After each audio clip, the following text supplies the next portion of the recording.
And hello guys, and welcome back to my YouTube channel mga kabatid. Welcome back sa One Talk PH. At ito na nga mga kababayan, ang pinakalitas na balita na aking nasagap ngayong araw mga kabatid.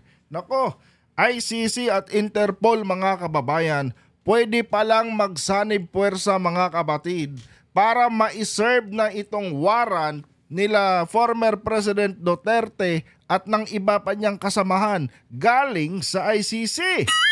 Naku po, napakagandang balita nito mga kababayan. At ito pa mga kapatid, itong si Secretary Boying Rimulya ay naging positibo dito mga kababayan. Sa madaling sabi mga kapatid, no, nagpapakita din ng interest ngayon itong si Secretary Boying Rimulya mga kapatid hinggil dito, no, sa plano ng ICC pagdampot kila former President Duterte. Naku po mga kabatid, napakaganda talaga ng mga nangyayari ngayon. And I think mga kababayan, itong si Boying Rimulya, si Secretary Boying Rimulya mga kabatid, siguro napuno na rin itong mga kababayan, no, dito sa mga pinagagawang paninira nila former President Duterte dito sa kanyang pinsan na si President Marcos. Diba? Kaya ngayon, no, interesado na siya na mahuli itong sila former President Duterte, no, ng ICC. Anyway guys, no, bago tayo magpatuloy, huwag kalimutang mag-subscribe at paki-like ang ating video para i-share pa ni YouTube sa iba pang hindi pa nakakapanood. Ito, panoorin muna natin ang video ito mga kababayan at bigyan natin ng ating opinion at reaction. Sa kanyang press conference itong Huwebes, may binitawang pahayag si Justice Secretary Boying Rimulya na mukhang malaman. Tinanong si Rimulya kung paano kung maglabas ng arrest warrant ang Interpol para sa mga drug war cases na kinakarap ng mga opisyal ng Duterte administration sa International Criminal Court. Okay. Ito po ang sagot ni Rimulya. Pag-aaralan daw nila ang request ng Interpol. Pero hindi raw gawain ng gobyerno na harangan ang trabaho ng Interpol. Ako mga kapatid, no, sa isang conference meeting mga kababayan, tinanong itong si Secretary Boying Rimulya. Kasi nga mga kapatid, nakailang pahayag na po si President Marcos na walang jurisdiction ang ICC dito sa Pilipinas. No, kumbaga hindi pa siya interesado talagang bumalik sa ICC mga kapatid.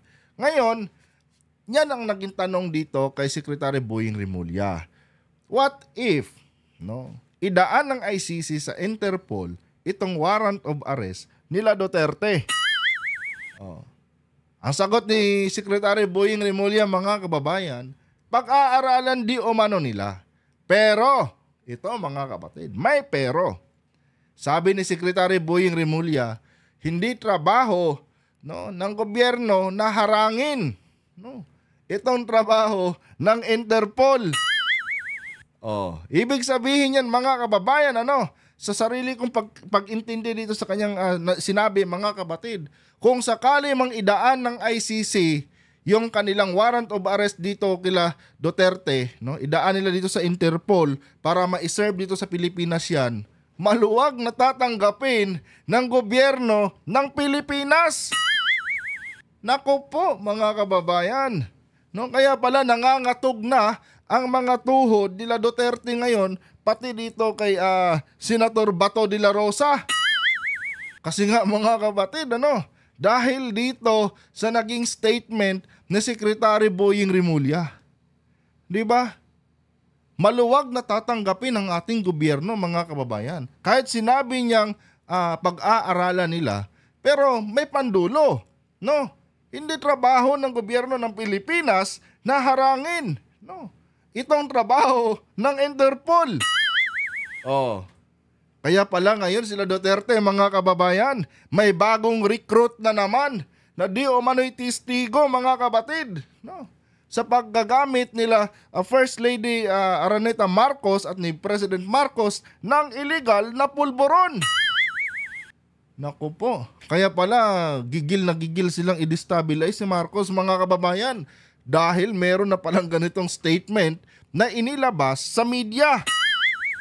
Naku, ibig sabihin yan mga kapatid, nabaliwala na yung ginawa ni Duterte, no, na inalis niya ang Pilipinas dito sa ICC. Kasi nga mga kababayan, kahit wala naman ang Pilipinas or kahit hindi na tayo member ng ICC mga kapatid, pwede pa palang ma-serve no itong warrant nila Duterte sa pamamagitan mga kababayan sa pamamagitan ng Interpol na kung saan mga kapatid maluwag itong tatanggapin ng Pilipinas. At isa pa guys tandaan niyo to na ang Interpol mga kababayan, yan din ang ginamit natin para mapadampot itong si Tebes na isang pugante. Diba? Kababayan ko pa naman from Negros Occidental from Negros Oriental pala si Tebes. Ako Occidental ako mga kapatid Interpol din mga kapatid. Ang naging daan para mahuli itong si Tebes. Hindi ko lang alam kung si Tebes nandito na ngayon sa Pilipinas pero basta yun na yun. Nahuli na daw yata si Tebes mga kapatid. So ito din ang pwedeng gamitin ngayon mga kababayan ng ICC para ma-serve din itong warrant nila former President Duterte. Kaya pala si Bato mga kababayan may napanood akong video. Nako, may pasabi-sabi pa si Bato na I feel betrayed. 'Di ba? Kasi nangako daw si President Marcos nangako President Marcos na hindi daw papapasukin ng ICC. Pwede naman 'yon, Pwede naman talaga hindi papasukin ng ICC. Pero pwedeng makipagtulungan ang ICC sa Interpol, Senator Bato, para mahuli ka. Patay ka, Bato. Naku po, paano na lang yan? Si Digong din mga kapatid, Naku, kawawan Duterte yan. Doon na talaga yan paglalamayan mga kababayan sa ICC. Diba? Kasi nga mga kapatid, pag malaki kasi ang pinagkaiba, pagka doon sila nakulong sa ICC at dito sila nakulong sa Pilipinas. Kasi mga kababayan, kung final na po ang kanilang kakaharaping kaso doon, at makulong na sila mga kapatid, parang mahihirapan na sila mag-file ng tawag dito, yung reconsideration ba 'yon?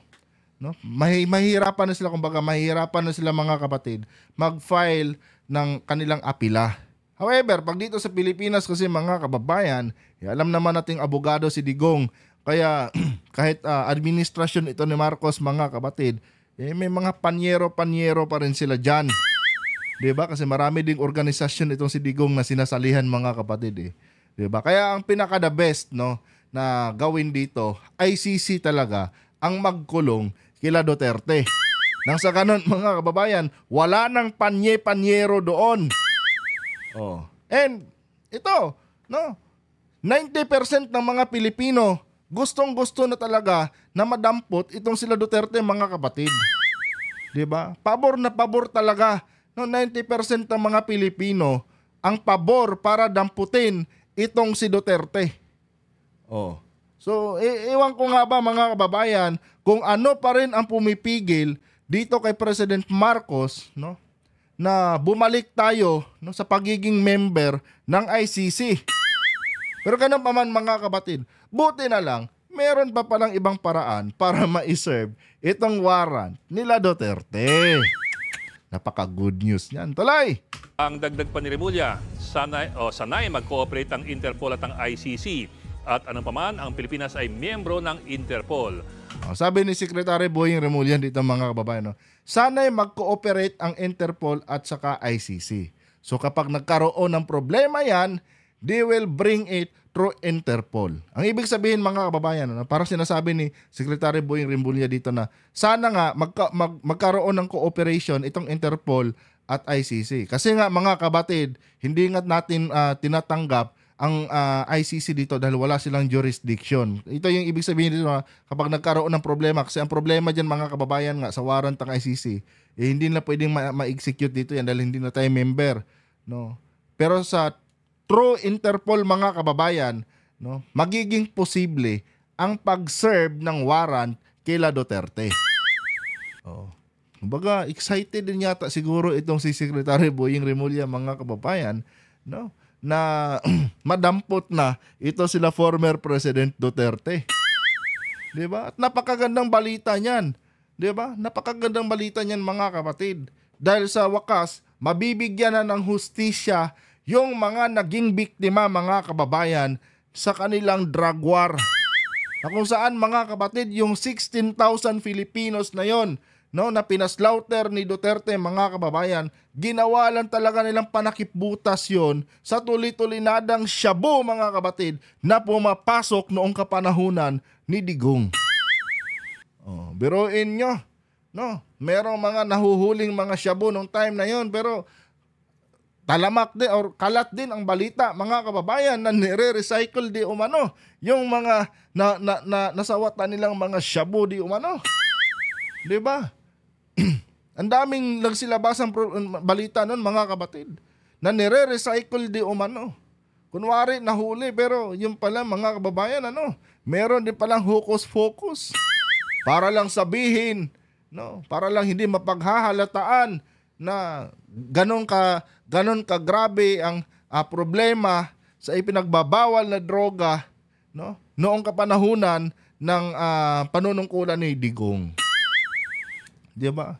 Pero mga kapatid, 16,000 yung mga Pilipinong nagbuwis ng kanilang buhay para lang, no, mapagtakpan si Duterte. So ngayon, no, it's time na talaga, mga kapatid, na pagbayaran nila Duterte yung kanilang mga ginawang kasalanan. At ulitin ko, mga kapatid, 90% ng mga Pilipino, pabor na pabor, mga kababayan, na papasukin ang ICC. Pabor na pabor, mga kapatid, na makulong sa ICC sila Duterte.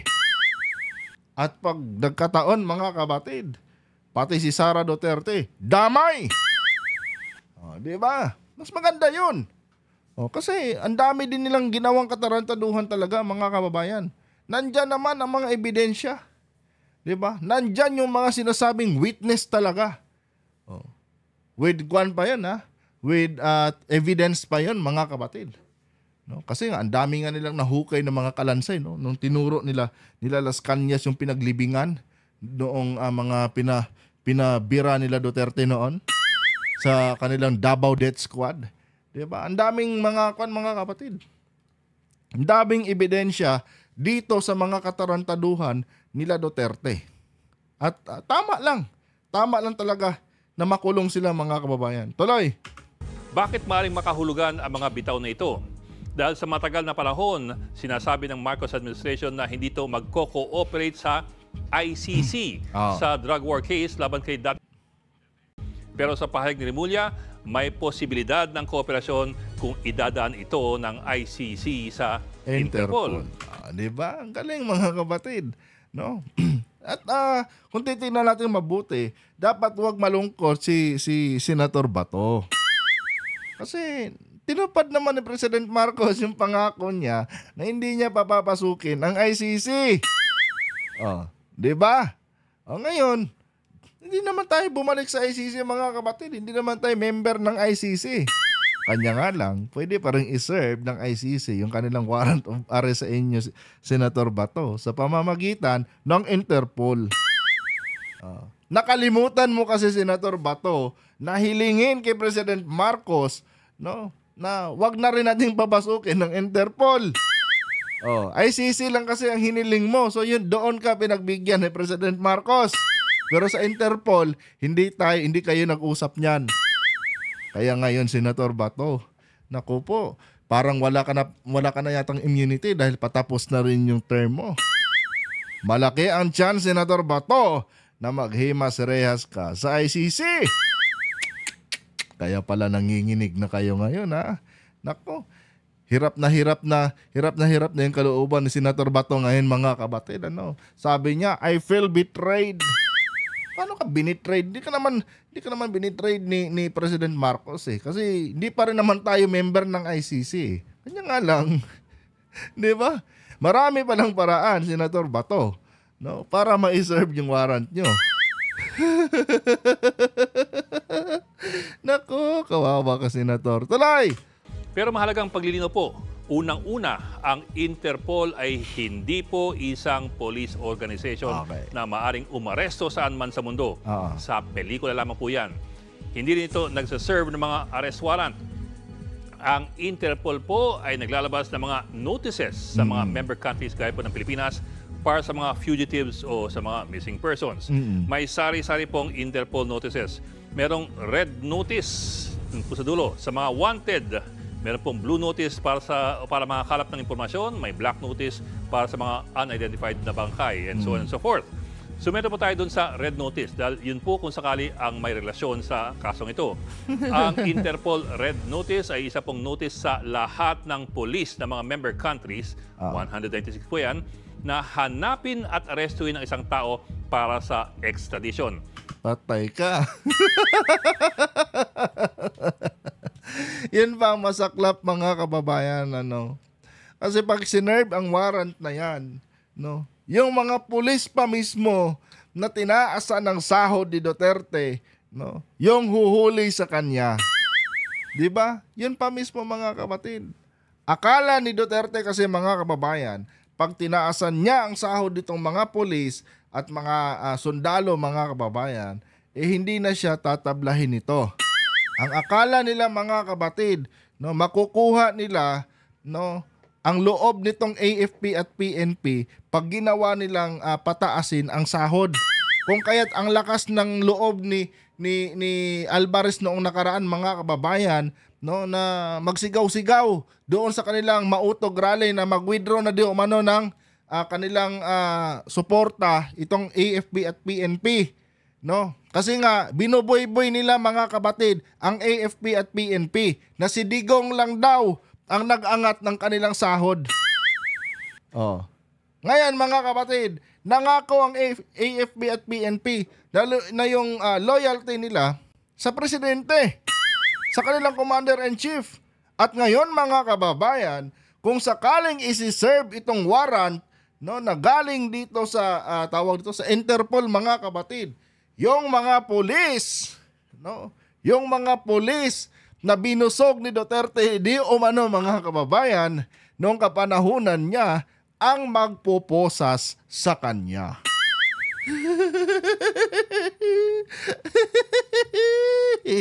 Kawawa ka talaga, Digong. Nako, si Bato, kawawa ka din. Patay tayo dyan. Diba?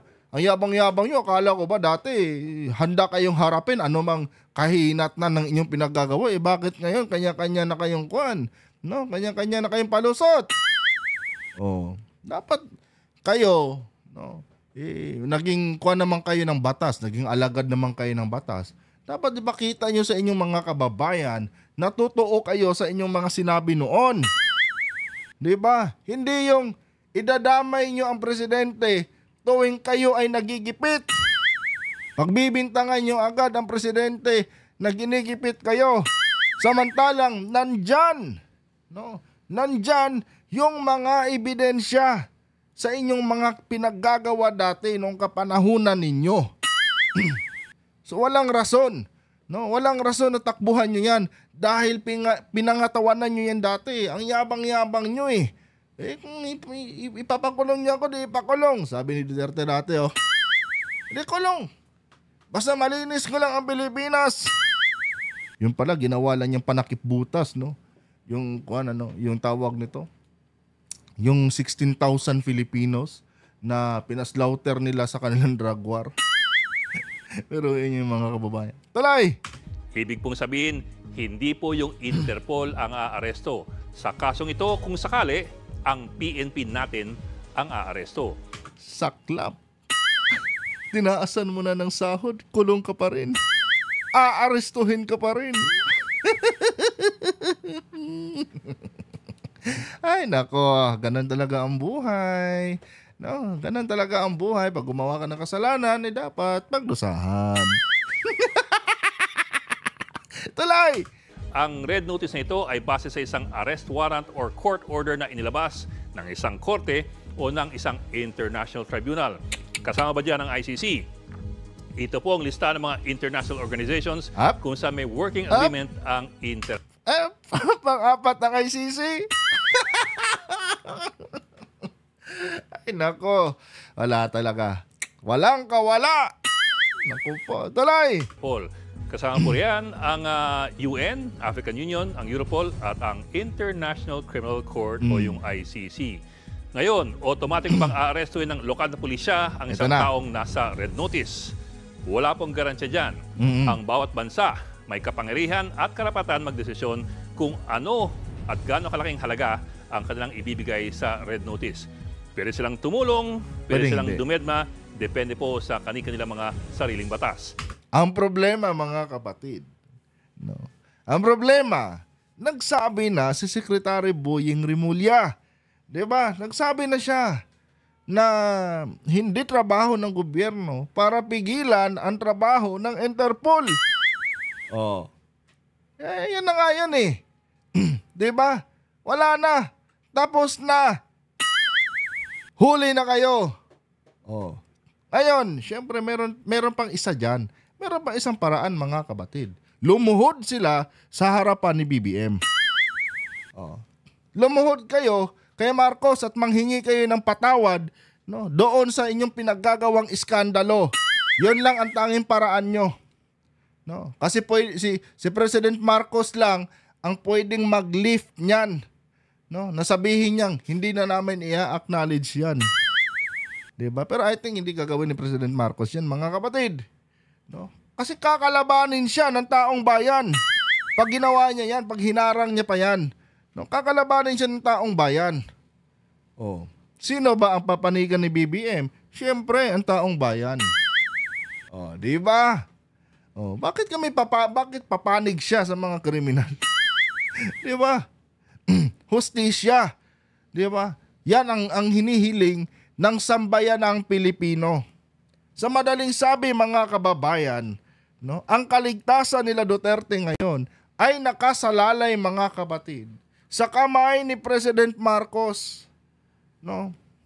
Sa kamay ni Secretary Boying Rimulya. Diyan nakasalalay yung kanilang kaligtasan ngayon. Oh, 'di ba? Pag sinabi ni President Marcos, mga kababayan, tuloy, no? Patuloyin nyo ang Interpol. Tapos si Digong. Oh, 'di ba? At ngayon, ang problema pa diyan, mga kapatid, no? Pag nandito ng Interpol at nagtago sila, no, magiging pugante sila habang buhay. Kasi nga, mga kababayan, hindi naman na sila siguro pwedeng patakbuhin pa, no, sa politika. Kasi nga, mga kapatid, no, ang rason kung bakit gusto nilang bumalik sa susunod na eleksyon, mga kababayan, para sa kanilang immunity. 'Di ba? 'Yun ang kanilang gustong mangyari, mga kababayan. Gusto nila yung immunity. Pero I don't think so kung meron pa ganyan ngayon, kasi nga si De Lima nga dati, mga kababayan, 'di ba? Matatandaan natin si Senator Leila De Lima, hindi nga tumalab yata yung kanyang immunity. No, nakulong pa nga rin siya eh. At ang mas worst lang doon, mga kapatid, nakulong si Senadora Leila De Lima sa hindi naman niya kasalanan, no, na ginawa. Kundi gawa-gawa lang naman yung mga kaso na hinain sa kanya ng Duterte administration. 'Di ba? Yun yung mas worst doon eh. Pero I think ngayon, mga babayan, hindi na yan, no? Mahaharang na yan sila Duterte. At hindi na rin naman nanalo yan. 'Di ba? Kaya walang problema, mga kapatid. Tuloy! Ito marahil ang dahilan kung bakit sinasabi ni Secretary Remulla na kailangan nilang pag-aralan ang implikasyon ng pag-cooperate sa Interpol kung sakaling nga maging issue ang ICC drug case laban sa Duterte administration. Ngayon, meron ba tayong obligasyon sa Interpol? Ito, pakinggan nyo, mga kababayan. Ito, pakinggan nyo. Meron pong 196 countries na members ng Interpol. Okay. Ang Pilipinas po ay founding member ng Interpol nung buuin siya noong 1956. Yan ang masaklap, mga kababayan. No? Hindi lang tayo basta member ng Interpol. Ng Interpol. Founding member pa tayo, mga kapatid. Ang ibig sabihin, mga kababayan, isa tayo sa bumuo ng Interpol. Ay nako, napakamalas naman talaga nila Duterte ngayon. Naku po, no, hindi tayo pwede basta-basta aalis dyan, no, or tanggalin yung membership natin dyan. Dahil founding member ang Pilipinas. Oh, nga, di ba? Wala na. Kaya desperado sila ngayon. No, naghahanap sila ng mga paraan, mga kapatid, no, na ma-destabilize si Marcos. Ngayon, kumuha na naman sila ng kung sinong babae diyan na bayaran. No, para gawing witness di umano. Ang problema, wala namang hawak na ebidensya. Oh, di ba? At sino pa bang maniniwala diyan, mga kapatid? Basura yan. Hanggang aligasyon na lang yan. Ito legit, mga kapatid. Ito talaga legit. Oh. Dapat din itong mga vloggers ni Duterte na nagpakalat ng mga kasinungalingan, dapat ikulong din yan. No, i-take down yung channel at ikulong. Ang dami dyan, mga kababayan. No, nililista ko na nga kung ilan sila eh. Di ba? Para silang lahat, mga kapatid, magdusa sa kulungan. No. And ito, mga kababayan, baka humabol si Basti dito, mga kapatid. No? Baka mas malay natin, hindi ba? Ito naman opinion lamang. No? Malay nyo, no? Mabilis yung magiging resulta doon sa investigasyon ni General Torre. At mapatunayan na meron pa ng kinakasangkutan din si Basti. Baka mapasama siya sa Interpol, sa ICC, mga kapatid, Pagkamalas mo talaga, Basti. Yan talaga Gumawa kayo ng katarantaduhan ng kapanahunan nyo, pagbayaran nyo. Kasi nagpakasasa din naman kayo nung kapanahunan nyo. So ngayon, dapat din pagbayaran at pagdusahan nyo yung mga ginawa nyo. Anyway, mga kababayan, hanggang dito na lang tong video na ito. Huwag kalimutang mag-subscribe at paki-like ang ating video para i-share pa ni YouTube sa iba pang hindi pa nakakapanood. At mag-share na rin kayo dyan ng inyong mga opinion. Hanggang dito na lang. Adios.